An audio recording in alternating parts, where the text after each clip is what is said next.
창세기 38장 24절부터 30절까지 말씀을 봅니다. 석 달쯤 후에 어떤 사람이 유다에게 일러 말하되 내 며느리 다말이 행음하였고 그 행음함으로 말미암아 임신하였느니라. 유다가 이르되 그를 끌어내어 불사르라. 여인이 끌려나갈 때 사람을 보내어 시아버지에게 이르되 이 물건 임자로 말미암아 임신하였느니라. 청하건대 보소서 이 도장과 그 끈과 지팡이가 누구의 것이니까 한지라. 유다가 그것을 알아보고 이르되 그는 나보다 옳도다.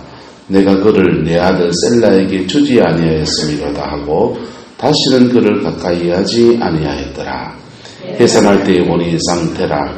해산할 때에 손이 먼저 나오는지라. 산파가 이르되 이는 먼저 나온 자라 하고 홍색 실을 가져다가 그 손에 메었더니 그 손을 도로들이며 그의 아우가 나오는지라. 산파가 이르되 내가 어찌하여 터뜨리고 나오느냐 하였으므로 그의 이름을 베레스라 불렀고, 함께 했습니다. 그의 형 곧 손이 홍색 실 있는 자가 뒤에 나오니 그 이름을 세라라 불렀더라. 아멘. 유다는 아버지 집을 떠나서 아마 하나님 앞에 예배하는 삶을 살지 않았을 겁니다. 그리고 이방 땅에 가서 완전히 그 이방인이 되어서 자녀를 이제 낳고 또 결혼을 시키고 그렇게 인생을 살아갑니다. 불행하게도 엘이 죽고 오난이 죽고 가슴이 철렁철렁 내려앉죠. 마지막 남은 하나 셀라까지 죽을까 해서 이제 며느리 다말에게 셀라가 커서도 아내로 주지 않는 것입니다. 그럴 때 이 셀라가 행한 일이 바로 이 일입니다. 남편에게 다말이 행한 일이 이 일입니다. 남편을 주지 않으니까 시아버지를 깨워서 마치 그가 창녀처럼 분장을 하고서는 몸을 파는 여인처럼 그런 처지로 가서 남편과 시아버지와 동침을 하고 그 사이에서 아기가 태어나게 됩니다. 정상적인 건 아니에요. 맞아요, 안 맞아요? 정상적인 관계는 아닌데 하나님께서 이상하게 이 일에 대해서 두 아이를 낳게 해주신 겁니다. 왜 두 아이일까요? 두 남편 죽은 것에 대해서 하나하나씩 호적이 올려지도록 그렇게 하나님이 배려해 주신 거예요. 자, 이 다말이 무슨 죄가 있습니까? 이 다말의 죄라고 하면 시집 잘못 온 죄밖에 없습니다. 맞습니까? 안 맞습니까? 시집 잘못 와가지고 엉뚱한 일에 얽힌 하나님의 저주가 내려진 가정에 얽힌 죄밖에 없습니다. 그러면 유다의 가정에 저주만 있습니까? 축복도 있습니까? 축복도 있습니다. 우리가 가계로 흐르는 저주, 무서운 얘기 같지만은, 가계로 흐르는 그 악한 영향력들이 있지만은, 가정 안에는 어느 가정이나 선한 영향이 있습니다. 할렐루야? 어느 가정이나 선한 영향이 있습니다. 선한 것도 있고, 어두운 것도 흘러내려오는 거예요. 그런데, 이 다말이 시집을 왔더니, 이 가게에는 지금 뭐가 흘러가느냐? 죽음의 일이 흐르는 가정에 시집 온 겁니다. 그래서 남편이 일찍 죽고, 두 번째 오난을 통해서 자기 인생을 좀 펼쳐보려고 했더니 그 오난도 좀 죽어버리고, 그리고는 평생 수절 과부로 살아가야 될 발자가 되어버렸습니다. 여인의 입장에서는 자기 인생을 참 고치고 싶은 마음도 있고, 또 죽은 남편에 대한 아내로서의 의무를 다해야 되는데 라고 하는 그런 마음도 있는 것입니다. 그래서 여인이 두 마음 가운데 무엇을 택하느냐, 자기 인생 발자를 고치려면 어떻게 하면 됩니까? 딴 데 시집가면 되는 거죠. 네. 딴 데 시집가면 지금 진작에 가 있으니까 양해를 구하고 딴 데 시집가면 셀라를 줬거냐 안 줬건 단판을 짓고 안 준다 그러면은 딴 데 시집가면 되는 겁니다. 그런데 이 여인이 한 일이 뭐냐 하면 자기를 희생해서 두 남편에 대한 의무를 다해 주려고 합니다. 그럴 때 하나님이 이 일에 대해서 축복하시는 겁니다. 할렐루야. 이 사람이 무슨 믿음이 있습니까? 믿음 없어요. 이 사람, 이 다말이라는 여인이 어떤 특별한 믿음이 있어서 그런 거 아니에요. 그러나 이 세상을 살아가는 일반적인 은총이라는 것이 있습니다. 할렐루야. 일반적인 은총이라는 것입니다. 한따라 합시다. 사람놀이하고 삽시다. 인두껍을 쓰고 사람이 사람놀이하고 살아가는 데 대해서 하나님이 갚아지는 게 있는 거예요. 하나님은 지금 이 다말에게는 굉장히 미안한 사이입니다. 어떤 부인 집사님이 하나님 앞에 막 울면서 기도합니다. 하나님, 내 인생이 왜 그렇습니까? 하면서 막 통곡을 하면서 막 기도를 하는데 주님이 음성이 들렸습니다. 이렇게 말합니다. 딸아, 미안하다. 내가 너를 연단하려고 한 것이 아니었는데, 딸아, 미안하다. 내가 너를 연단하려고 한 것이 아니었는데, 누구 연단하려고 했겠어요? 그 남편 연단하려고. 그 남편 연단하려고 했는데, 같이 사니까, 덤태기를 같이 이제 고생을 그냥, 온갖 고생을 다 하고, 산전수전, 지상전, 공중전 거치면서, 까득까득 살아가고 그걸 하나님 앞에 부러지셨더니 주님이 그러셔. 따라 내가 너를 연단하려고 아니었는데. 그런 일이 바로 지금 다말이 하나님 앞에 기도하고 나면 하나님은 아마도 다말에게 그렇게 말씀하시고 따라 미안하다. 내가 너를 다루려고 한 것이 아니었는데 네가 이 고생을 하는구나. 그 속에서 하면서 엄청 위로받고 은혜받고 그리고 새 인생을 사는 은혜도 있게 되겠지요. 어쨌든 다말은 지금 시집 안전자리 잘못 낳는 바람에 이렇게 고생을 하는 겁니다. 그런데 이 고생하는 자리에서 자기 인생의 돌파구를 삼아 나가는데 살 길을 찾아가서 보통 사람들이 살아가는 방법으로 말한다면 발자를 고치면 되는 것이죠. 그런데 그렇게 하지 않고 죽은 두 남편에 대한 의무, 그것을 감당하려고 아주 창녀처럼 낮아짐의 자리로 내려갑니다. 하나님은 이 일에 대해서 축복하셔서 베레스와 세라, 쌍태를 낳게 하시는 은총을 주신 겁니다. 할렐루야. 자, 이 일 이후에 26절 보세요. 유다가 그것을 알아보고 이르되 그는 나보다 뭐하도다? 옳도다. 유다보다 옳은 사람 맞습니까? 안 맞습니까? 맞죠. 유다는 상식을 지킨 사람입니까? 안 지킨 사람입니까? 요셉이 유다한테 뺨때기 한 대 맞을 일은 했겠지. 고자질도 하고. 하지만 그 뺨때기 한 대 맞을 일을, 한 대 때릴 일을 그걸 구덩이에 빠뜨렸다가 애굽의 종으로 팔아치우는 일에 앞장서서는 곤란한 문제예요. 옆 사람에게 얘기합시다. 과도한 분노를 하지 맙시다. 도가 넘는 모든 법에는 평행선이 있어요. 이렇게 해야 될 선이 있다고. 구약의 법에는 오른밤을 이에는 이로 눈에는 누로 이게 평행선이에요.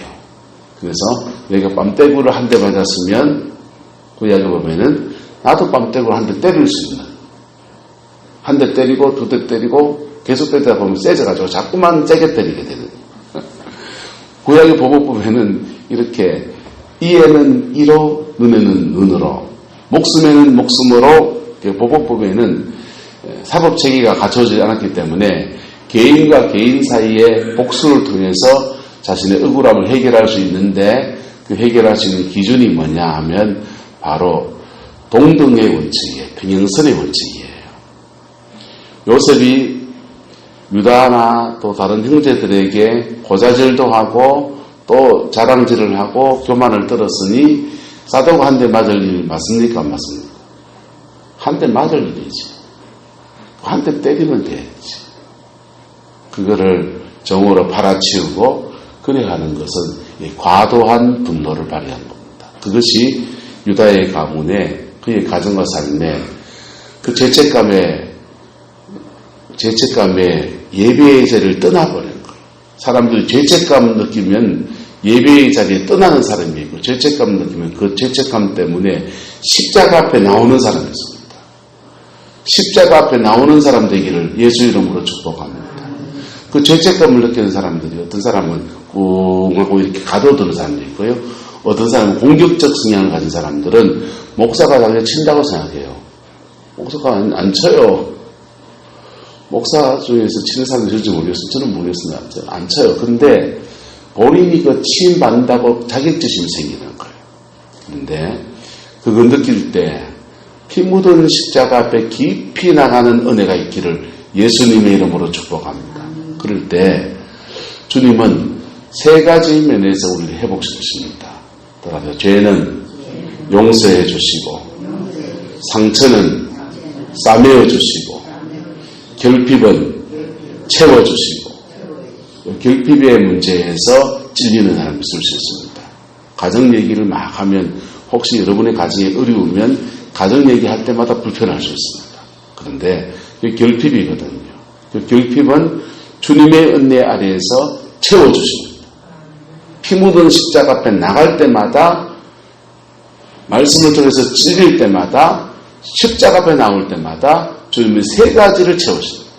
죄는 씻어주시고 상처는 깊이 싸매어 주시고 내 인생의 결핍은 보혈의 능력 아래 채워주시는 거예요.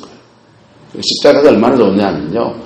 저주는 축복으로 바꿔주시고 빨가벗긴 수치는 의의 옷을 입혀주시고 갈급한 영혼에는 성령의 생수를 부어주시고 빨가벗겨 수치를 당하는 자에게 의의 옷을 입혀주시고 또 영적인 군장을 채워주시고 버림받은 아픔과 고통들은 하나님의 자녀로 택하심을 주시고 가난은 부여로 바꿔주시고 모든 결핍도 채우시는 능력이 바로 피 묻은 십자가 안에 있는 것입니다. 할렐루야. 그 십자가 깊이 들어가는 은혜가 있기를 예수님의 이름으로 축복합니다. 그 속에서 온전한 회복의 역사가 인생에 풀어지게 되는 거예요. 근데 유다는 예배의 자리에 나와서 이 찔리게 고통스러우니까 도망가버려서 아마 형식적인 예배를 드렸을지 몰라요. 하지만 그 또는 예배를 드리다가 가정 안에 하나님이 이런 인생을 살아갈 때 믿는 자에게 뭘 주시냐? 따라서 회개할 기한을 주십니다. 회개할 기한을 주세요. 그게 요셉을 팔아치우고 유다가 이방 땅에 나가서 살아가는데 꽤 긴 세월이 주어져요. 그도 자식을 놓고 그 자녀가 장가를 하는 단계까지 갔으니까 꽤 긴 시간을 지났는데 그동안이 회개의 시간입니다. 근데 그 중간에 회개하지 않을 때 이제 심판으로 다가온 여정을 걸어가게 됩니다.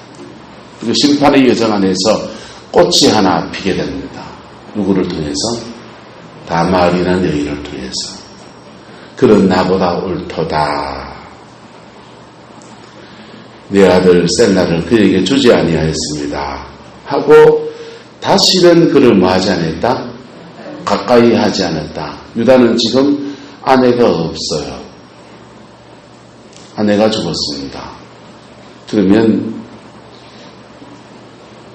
격식이 파괴된 마당에 인강살석한 마당에 며느리를 아내로 맞이하면 어찌 됩니까? 가정 족보가 복잡해지게 되는 거죠. 그런데 그를 다시는 가까이 하지 않았다 그랬습니다. 그러면 다말은 그 뒤로 시집을 또 갔을까요? 안 갔을까요? 안 갔겠죠. 그러니까 자기 인생 팔자는 포기해버린 겁니다. 자기 인생 팔자는 포기해버리고 두 남편에게 대해서 사람돌이를 하려고 했던 이 다말의 마음에 대해서 하나님이 갚아주시는 겁니다. 옆 사람에게 축복합시다. 먼저 인간이 됩시다. 사람이 신앙생활하면서 복 달라고 하기 전에 먼저 인간이 되세요. 하나님의 법은 그렇게 멀리 있지 않아요. 예? 신앙에 관해서 주를 섬기는 것에 관해서 불교 신자하고 우리하고 다른 거지. 예? 무당 섬기는 사람하고 주를 섬기는 것에 관해서 우리가 좀 다른 거지. 시장 바닥에 장사하는 분은 똑같대요. 맞습니까? 안 맞습니까? 예? 집안 안에서 남편과 자녀와의 그냥 가정관계 가는 것은 똑같아요. 그게 그 상식을 지키는 사람들 보고 우리는 그래 말하고 자가 인간이 되었다 합니다. 철이 좀 들었다 합니다. 예. 신앙생활 하면서요, 이상한 사람도 있어요. 굉장히 신앙생활을 잘하는 것 같은데 삶에서 상식이 없는 사람도 있어요. 복받기는 그걸로 먹었습니다. 내가 저주하는 게 아니고 그들이 행한 일에 대해서 판결을 내 복받기는 그걸로 먹었습니다. 근데 지금 누가 그런 사람입니까? 유다가 그런 사람입니다. 복받기는 뭐한 사람? 그걸로 먹은 사람입니다. 유다. 근데 이 사람이 누구의 백성입니까? 하나님의 택한 백성이 아닙니까? 구원은 받을까요? 안 받을까요? 받지요. 구원은 받지요. 근데 하나님의 택한 백성인데 세상 속에는 찌질이 궁상 안 풀리는 거. 자식들이 앞세우고 그래 살아가는데 이 가정에 꽃이 하나 피어오릅니다. 그것을 보면서 유다가 뭘 받아야 됩니까? 교훈을 받아야 됩니다. 뭘 받아야 된다고요? 교훈을 받아야 됩니다. 찬송 하나 할까요? 할 수 있다 하시니 3절 가사가 뭡니까? 희생만이 능력이라 하시네. 희생만이 능력이라 하시네. 자기를 던져서 사람돌이 하려고 했던 다만 신앙은 없어도 사람돌이 하려고 했던 다말을 하나님이 축복하십니다. 그리고 그것을 통해서 누구를 지금 깨우치십니까? 시아버지를 깨우치시는 거예요. 나도 사람돌이 해야 되는데, 나도 인간이 먼저 대세해야 됐는데 라고 그 시아버지 하나님의 택한 백성 유다를 깨우칩니다. 할렐루야. 그리고 난 뒤에야 유다는 그의 아버지에게로 올라가기 시작하는 거예요. 여러분, 신앙생활하면서 이렇게 여러분의 인생의 돌파구를 찾아내는 은혜가 있기를 예수님의 이름으로 축복합니다. 주님은 넓은 길로 가지 마라. 남들 다 가는 넓은 길로 가지 말고 좁은 문으로 들어가라 그랬어요. 그게 하나님 안에서는 사는 길입니다. 신앙을 떠나서 믿음의 사람들은요, 말씀을 의지해서 그 십자가의 길을 묵묵히 걸어가는 거예요. 할렐루야. 그럴 때 복음 안에서 그의 인생을 열어주시는 아름다운 역사가 이루어지게 되는 겁니다. 그 복이 저와 여러분에게 있기를 예수님의 이름으로 축복합니다. 우리가 하나님을 경험하는 데는 3가지 방법이 있습니다.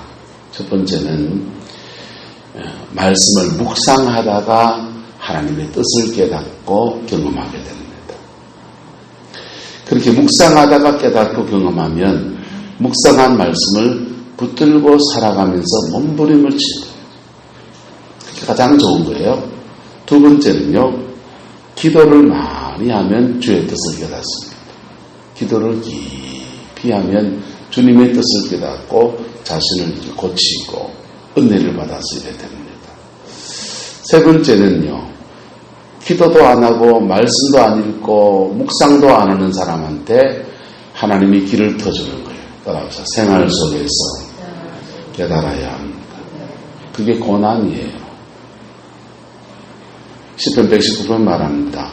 고난받기 전에는 내가 그릇 행하더니 이제는 주의 율례를 지키나이다. 유다가 고생하면서 인생의 산전, 수전, 지상전, 공중전 거치면서 누구를 보면서 교훈을 받기 시작하느냐? 이방 여인, 며느리를 맞았던 다말을 통해서 교훈을 받기 시작합니다. 교훈은 누가 내려줘야 됩니까? 유다가 다말에게 내려줘야 되는데 다말을 통해서 유다가 교훈을 받습니다. 희생만이 능력이로구나. 죄 지은 거 피해 다닌다고 해서 피해지는 게 아니구나. 그것을 하나님은 이 다말을 통해서 교훈을 주십니다. 다말은 자기 인생을 던짐으로써 그에게 주시는 하나님의 은총을 입은 은혜가 주어지게 된 겁니다. 할렐루야.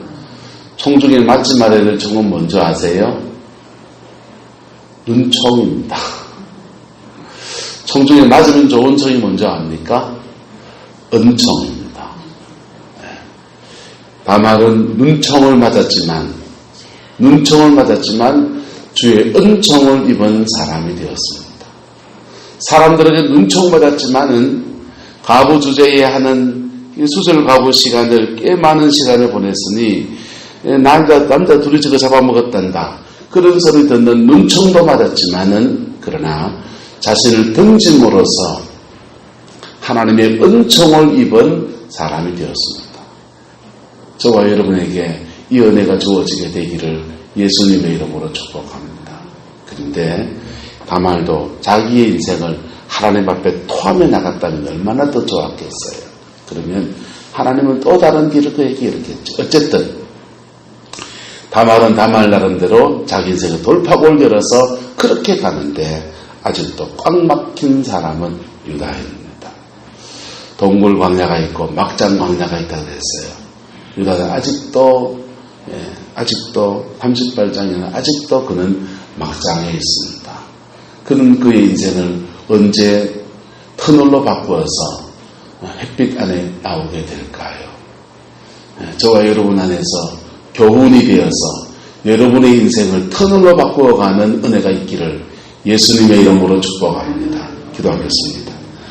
사랑과 은혜가 많으신 아버지 하나님, 오늘 다말을 보면서 우리에게 교훈을 받습니다. 믿지 않는 사람도 신앙이 없는 사람도 이렇게 자신을 던짐으로 인생을 열어가는데 우리는 무엇인지 하나님 앞에 겸비하며 나갑니다. 우리에게 교훈을 주시고 깨우쳐 주셔서 믿음 가지고 뚫어내게 하시고 사랑으로 뚫어내게 하시고 희생 가운데서 인생의 길을 열어가는 은혜가 있게 하나님 축복하여 주옵소서. 주께서 함께해 주시기를 원합니다. 예수님 이름으로 축복하며 기도드리옵나이다. 아멘.